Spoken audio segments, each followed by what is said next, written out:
नमस्कार दोस्तों, स्वागत है आपका हमारे इस YouTube चैनल में जो कि है टेक्यू फैकल्टीज। ये एक इनिशिएटिव है जो कि लिया गया है टेक्यू फैकल्टीज के द्वारा गेट क्लासेस के लिए। मेरा नाम राज है और मेरा जो सब्जेक्ट है वो है सेंसर एंड इंडस्ट्रियल इंस्ट्रूमेंटेशन। ये बीटेक के गेट के इंस्ट्रूमेंटेशन इंजीनियरिंग के स्टूडेंट्स के लिए बहुत ही इंपॉर्टेंट सब्जेक्ट है और इस सब्जेक्ट में हम कवर कर चुके हैं अब तक रजिस्टिव ट्रांसड्यूसर, इंडक्टिव ट्रांसड्यूसर और स्टार्ट कर चुके हैं कैपेसिटिव ट्रांसड्यूसर। कैपेसिटिव ट्रांसड्यूसर में हमारे 2 लेक्चर हो चुके हैं। पहले लेक्चर में हमने कैपेसिटिव ट्रांसड्यूसर का इंट्रोडक्शन बताया था, उसका बेसिक कॉन्सेप्ट बताया था कि किस तरह काम करता है और किन 3 पैरामीटर्स पे ये डिपेंड करता है। इसकी कैपेसिटेंस जो है 3 पैरामीटर पे डिपेंड करती है और वो 3 पैरामीटर कौन कौन से थे? एक तो एप्सिलॉन और दूसरा आपका overlapping area between the plates और तीसरा डिस्टेंस बिटवीन द प्लेट्स। अगर हम चेंज कराते हैं तो कैपेसिटेंस पे क्या फर्क पड़ेगा। तो लेक्चर नंबर 14 में हम लोग देख चुके हैं overlapping area between the plate अगर हम चेंज करते हैं तो कैपेसिटेंस पे क्या फर्क पड़ता है, आउटपुट पे क्या फर्क पड़ता है। और लेक्चर नंबर 15 में हम देख चुके हैं कि अगर हम डिस्टेंस बिटवीन द प्लेट को चेंज करते हैं तो हमारी कैपेसिटेंस पे क्या फर्क पड़ता है। तो आज के इस वीडियो लेक्चर में हम कराने जा रहे हैं अपना थर्ड पार्ट कैपेसिटिव ट्रांसड्यूसर का, जिसमें हम बताएंगे कि अगर हम डाइलेक्ट्रिक को चेंज करते हैं तो कैपेसिटेंस पर क्या फर्क पड़ेगा। तो स्टार्ट करते हैं capacitive transducer by using change in dielectric. ठीक है, capacitive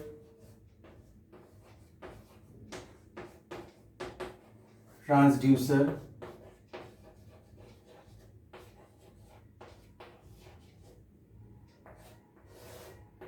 by change in dielectric.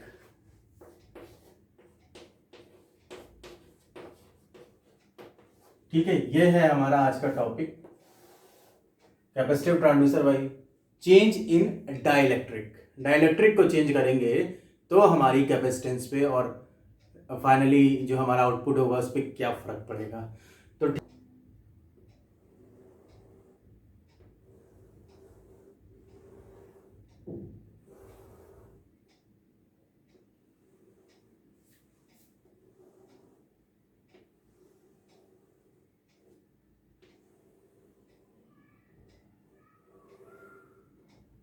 ठीक है,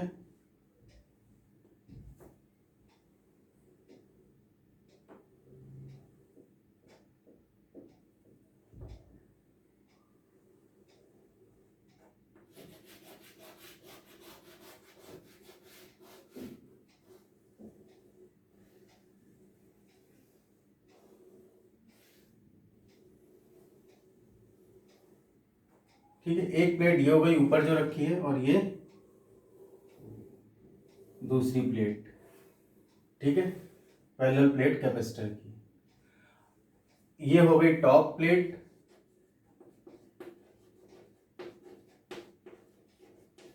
और ये हो गई बॉटम प्लेट।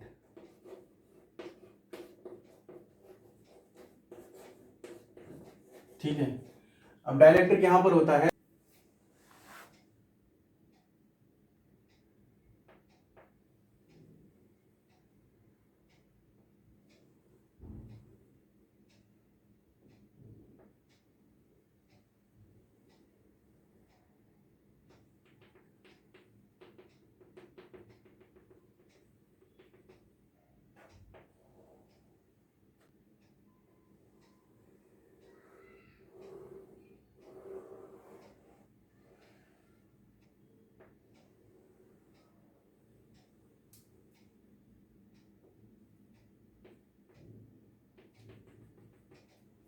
ठीक है। ये जो हो गया ये डाइलेक्ट्रिक हो गया, इसको हम इससे शो कर देते हैं।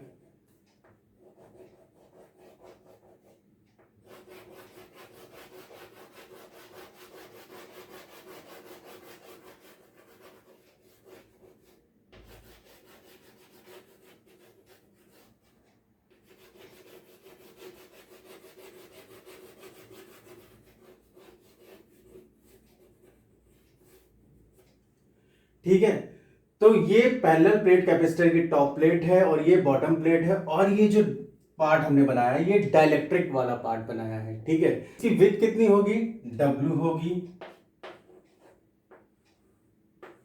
ठीक है। और ये क्या है, डिस्टेंस बिटवीन द प्लेट, ठीक है, ये डिस्टेंस बिटवीन द प्लेट हो गई। और ये जो है जो हमारी लेंथ होगी वो ये होगी टोटल लेंथ, यानी ये यहां से लेकर यहां तक हमारी टोटल लेंथ होगी पैरेलल प्लेट कैपेसिटर की, क्योंकि पैरेलल प्लेट कैपेसिटर तो यही है, ये वाला पार्ट तो डाइलेक्ट्रिक है, ठीक है। अब क्या है, ये इतना डाइलेक्ट्रिक इसमें इंसर्ट हुआ, यानी यहाँ ये कोई डाइलेक्ट्रिक का मीडियम है और ये यहाँ पे कुछ नहीं है, तो यहाँ पे क्या होगा, एयर होगा, डाइलेक्ट्रिक एज ए डाइलेक्ट्रिक यहाँ पे कौन होगा, एयर होगा, ठीक है। ये बात यहाँ तक समझ में आई। ये जो डिस्टेंस होगी, ये जितनी डाइलेक्ट्रिक ने कवर करी हुई है वो कहलाएगी L2,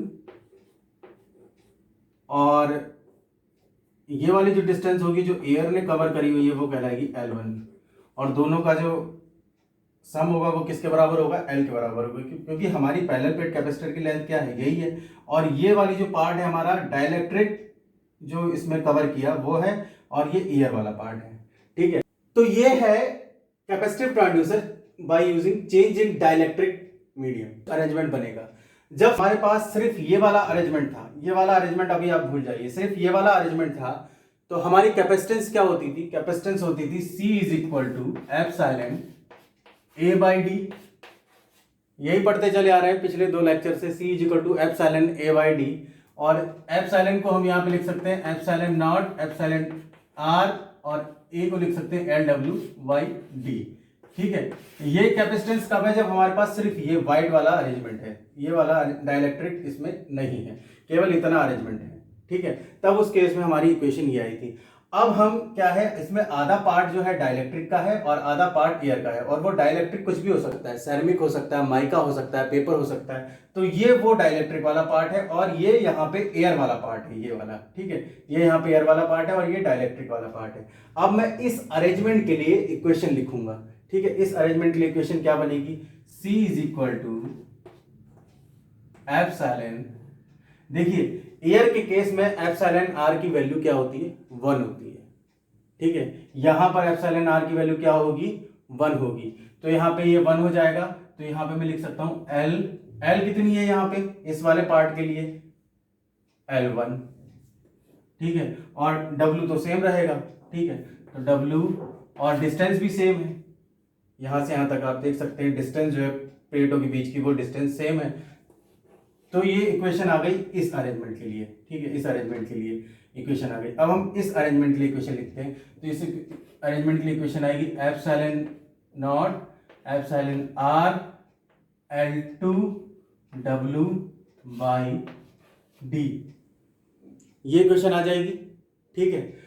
अब इसमें मैं कुछ पार्ट कॉमन ले लेते हैं, तो क्या है इसमें कॉमन आ सकता है, एप्सिलॉन और W बाई डी कॉमन आ सकता है, तो अंदर क्या बचेगा, L1 plus epsilon R L2, यही होगा, ठीक है। ये तब की कंडीशन है जब हमने इस डाइलेक्ट्रिक को कोई डिस्प्लेसमेंट नहीं दिया है, अभी कोई डिस्प्लेसमेंट नहीं दिया गया है, तब इक्वेशन ये आई है दोनों इस पूरे अरेंजमेंट की, C is equal to epsilon W by D, और अंदर L1 plus epsilon R L2, ठीक है। ये इक्वेशन आई इस अरेंजमेंट के लिए। अब हम क्या करते हैं, इस डाइलेक्ट्रिक को एक डिस्प्लेसमेंट देते हैं, और कितना डिस्प्लेसमेंट देते हैं, x डिस्प्लेसमेंट देते हैं, ठीक है। तो x डिस्प्लेसमेंट देंगे तो इस पे क्या फर्क पड़ेगा वो देखते हैं, ठीक है। x डिस्प्लेसमेंट देते हैं, तो मान लीजिए ये यहाँ पे थोड़ा सा यहां तक आया, अगर हमने डिस्प्लेसमेंट x दिया यहां तक आया, तो यहां पर जो वैल्यू बनी वो कितनी बनी, L2 प्लस x, और उतना ही L1 में से घट गया, यानी जितना इधर बढ़ा उतना ही L1 में से घट गया, तो L1 माइनस x, ये लेंथ बनी। यहां से यहां तक कि L2 प्लस x, जो डिस्प्लेसमेंट हुआ वो जुड़ जाएगा, और जो डिस्प्लेसमेंट हुआ इसमें वो माइनस हो जाएगा, यानी ये L2 प्लस x और ये L1 माइनस x, ठीक है। अब इसके बाद जो हमारी नई कैपेसिटेंस बनेगी वो C प्लस डेल C बनेगी, चेंज इन कैपेसिटेंस। जब हमने डिस्प्लेसमेंट दे दिया है तो हमारी न्यू कैपेसिटेंस क्या बनी, C प्लस डेल C, ठीक है। तो अब हम लोग लिखते हैं नई कैपेसिटेंस जो हमारी बनी, C plus del C, C plus del C लिखते हैं। तो C प्लस डेल सी क्या हो जाएगा, यहां पर पहले हम इस वाले पार्ट की इक्वेशन लिखेंगे, एयर वाले पार्ट की, ठीक है, जिसमें डाइलेक्ट्रिक क्या है, एयर है, और मूवमेंट यहां पे डिस्प्लेसमेंट कितना हुआ, x का हुआ, तो इस कारण से इसमें L1 माइनस एक्स लेंथ हो गई है। तो L1 माइनस एक्स हो गई है, तो एप्सिलॉन नॉट तो रहेगा ही, एप्सिलॉन R1 हो गया था, तो यहाँ पे W भी रहेगा, और L1 की जगह क्या हो जाएगा, L1 माइनस एक्स, और नीचे डिस्टेंस सेम रहेगी। अब डाइलेक्ट्रिक वाले पार्ट में क्या फर्क पड़ेगा, डाइलेक्ट्रिक वाले पार्ट में L2 प्लस एक्स हो जाएगा, ठीक है, L2 में x जुड़ जाएगा। तो यहाँ पे लिख सकते हैं epsilon not epsilon R W L2 plus x upon D. ये इक्वेशन बनेगी जब हमने डिस्प्लेसमेंट दिया, कितना दिया, x डिस्प्लेसमेंट दिया, इसको x डिस्प्लेसमेंट दिया, तो ये x इधर शिफ्ट हो गई, और कितना हुआ, L2 प्लस एक्स हो गया, और इसमें से L1 माइनस एक्स हो गया। वही इक्वेशन मैंने लिख दी, एप्सिलॉन नॉट एप्सिलॉन R की वैल्यू इसके लिए 1 थी, तो W L1 minus x upon D, epsilon not epsilon R W bracket में L2 plus x upon D. ठीक है, ये इस अरेंजमेंट के लिए जब डिस्प्लेसमेंट x का डिस्प्लेसमेंट हुआ, जब x का डिस्प्लेसमेंट हुआ, तो इक्वेशन इस अरेंजमेंट की ये बन गई। ठीक है, अब हम इसको क्या करते हैं, इसको थोड़ा सा सॉल्व करते हैं। तो कॉमन पार्ट हम बाहर निकाल लेते हैं। कॉमन पार्ट क्या है हमारा, epsilon not W by D, ठीक है, और अंदर क्या बचा, L1 minus x plus epsilon R L2 plus x, ये बचा अंदर। इस ब्रैकेट को ओपन कर देंगे, ठीक है, ब्रैकेट को ओपन कर देंगे, तो यहां पे आएगा epsilon not W by D L1 minus x plus epsilon R L2 plus epsilon R x. ठीक है, ये हो गया L1 minus x epsilon R L2 plus epsilon R x. ठीक है, यहां तक आपको क्लियर है। अब क्या करेंगे हम लोग, इन दोनों को एक साथ लिख देंगे और इन दोनों को एक साथ लिख देंगे। तो क्या आएगा, epsilon not W by D L1 plus epsilon R L2। ठीक है, तो यहां पे अगर x कॉमन लिया जाए तो यह आएगा एप्सिलॉन R माइनस 1। ये इक्वेशन बनेगी epsilon W upon D L1 plus epsilon R L2 plus x epsilon R minus 1। जब इसको हम इन दोनों को एक साथ लिखेंगे और इन दोनों को एक साथ लिखेंगे तो हमारी इक्वेशन ये बनी। ठीक है, तो यहां से आप देख सकते हैं कि ये जो इक्वेशन बन रही है, ये हमारी कैपेसिटेंस की इक्वेशन बन रही थी, जो हमने पहले जब x का डिस्प्लेसमेंट नहीं हुआ था तब की जो इक्वेशन बनी थी हमारी ये बनी थी। भाई यही तो बनी थी। देखिए जब हमारा x का डिस्प्लेसमेंट नहीं हुआ था तो हमारी कैपेसिटेंस की इक्वेशन क्या आई थी इस अरेंजमेंट के लिए, वो ये आई थी C इज इक्वल टू, पहले इस वाले के पार्ट के लिए लिखेंगे एप्सिलॉन नॉट, एप्सिलॉन R यहाँ पे 1 था तो वो यहाँ 1 हो जाएगा, और L1 था यहाँ पे L1 और विथ सेम रहेगी W अपॉन डी, ये था, और plus epsilon not epsilon R L2 W upon D. ये इक्वेशन थी कैपेसिटेंस की जब हमने कोई डिस्प्लेसमेंट नहीं दिया था। ये हमारी नई कैपेसिटेंस है C प्लस डेल सी। ठीक है, तो ये वाला पार्ट जो आप देख रहे हैं ये सेम यही है। अगर भाई इसमें से मैं epsilon W by D common ले लूं तो अंदर क्या बचेगा, L1 plus epsilon R L2 बचेगा, और वही हमारी ये है। तो यहां पर हम ये लिख सकते हैं कि C plus epsilon W x epsilon R minus 1 upon D लिख सकते हैं। ठीक है, तो वही मैं यहां पे लिखने जा रहा हूं।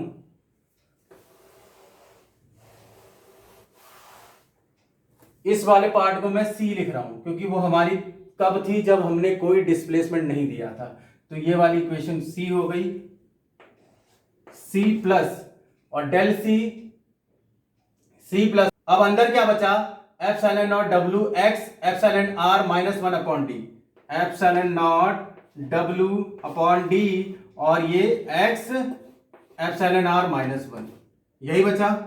तो ये वैल्यू किसकी थी, C प्लस डेल C की। ठीक है, तो यहां से हम देख सकते हैं कि डेल सी हमारी क्या आ गई, epsilon W X epsilon R minus 1/d, यही आ गई। ठीक है, तो यहां पे आप देख सकते हैं एप्सिलॉन नॉट कांस्टेंट है, डब्ल्यू भी कांस्टेंट है, डब्ल्यू में कोई चेंज नहीं आ रहा, और डी हमारा कांस्टेंट है। और एप्सिलॉन आर अगर एक बार हमने या तो सेरेमिक ले लिया या माइका ले लिया या पेपर ले लिया तो वो तो कॉमन ही हो गया हर बार के लिए, चाहे आप डाइलेक्ट्रिक को कितना भी मूव करें, एप्सिलॉन आर की वैल्यू इस पार्ट के लिए तो सेम रहेगी ना। तो यहाँ पे एप्सिलॉन आर भी कांस्टेंट है, डब्ल्यू भी कांस्टेंट है, एप्सिलॉन नॉट भी कांस्टेंट है, डी भी कांस्टेंट है। तो डिस्प्ले तो फिर वेरिएबल कौन सा है जो जिसकी वजह से चेंज आ रहा है, एक्स वेरिएबल ऐसा है जिसकी वजह से चेंज आ रहा है जो कांस्टेंट नहीं है। ठीक है, एक्स यहां पर कांस्टेंट नहीं है, तो यहां पर आप कह सकते हो कि डेल सी डायरेक्टली प्रोपोर्शनल है किसके, एक्स के। ठीक है, डेल सी क्या है, डायरेक्टली प्रोपोर्शनल हो गया एक्स के, यही तो हमें कैलकुलेट करना था। ठीक है, तो hence change in capacitance is directly proportional to the displacement. ठीक है, तो यहां से आ गया del C is directly proportional to X. तो कैपेसिटिव ट्रांसड्यूसर में जब यूजिंग चेंज इन डाइलेक्ट्रिक को हमने किया तो हमने ये जाना कि जब डाइलेक्ट्रिक का अरेंजमेंट इसमें था, हाफ पार्ट में डाइलेक्ट्रिक था, हाफ पार्ट में एयर था। डाइलेक्ट्रिक कुछ भी हो सकता है, माइका, पेपर, सेरेमिक, कुछ भी हो सकता है। तो हाफ पार्ट में हमारा सपोज कर लीजिए माइका था और यहां पे एयर था। ठीक है, तो उस केस में इक्वेशन क्या बन रही थी, इक्वेशन ये बन रही थी C is equal to epsilon not, यहां पे एप्सिलॉन आर की वैल्यू 1 है तो W कॉमन है, और यहां पे लेंथ कितनी है, L1 है, तो L1 upon D plus epsilon not, यहां पे कुछ वैल्यू होगी डाइलेक्ट्रिक की तो इसलिए epsilon R W L2 upon D. ये वैल्यू आई थी जब हमने कोई डिस्प्लेसमेंट नहीं दिया था, लेकिन जैसे ही हम x डिस्प्लेसमेंट देते हैं यानी इसको अंदर मूव करते हैं, डिस्प्लेसमेंट देते हैं, तो यहां पर L2 में फर्क पड़ जाएगा, L2 प्लस x हो जाएगी और L1 में से उतना ही माइनस हो जाएगा यानी L1 माइनस x हो जाएगा। तो नई इक्वेशन यानी नई कैपेसिटेंस जो बनी C प्लस डेल सी, वो हमारी बनी एप्सिलॉन नॉट W, L1 की जगह क्या हो गया, L1 minus x, L1 minus x हो गया, D तो कॉमन ही है, फिर इधर epsilon not epsilon R W और यहां क्या हो गया L2 plus x upon D. फिर जब हमने इसको सॉल्व किया तो ये वाला पार्ट जो था हमारा ये इसके बराबर था यानी C, और बचा क्या हमारे पास, ये वाला पार्ट, ये और ये, यानी epsilon not W X epsilon R minus 1 upon D. तो हमने देखा इसको हमने C पुट कर दिया तो C प्लस डेल सी हमारा कितना आ गया, C plus epsilon not W X epsilon R minus 1 upon D. तो यहां पे हम देख सकते हैं कि एप्सिलॉन नॉट डब्ल्यू डी और एप्सिलॉन आर भी, क्योंकि एक बार अगर आपने सेट कर लिया माइका, सेरेमिक, पेपर कुछ भी सेट कर लिया तो एप्सिलॉन आर की वैल्यू तो वही रहेगी। तो यहां पे एप्सिलॉन आर, डी, डब्ल्यू और ये कांस्टेंट है, चेंजिंग वेरिएबल कौन सा है, एक्स। तो ये कह सकते हैं कि हमारा डेल सी जो है डायरेक्टली प्रोपोर्शनल हो गया एक्स के। तो change in capacitance directly proportional हो गई डिस्प्लेसमेंट के।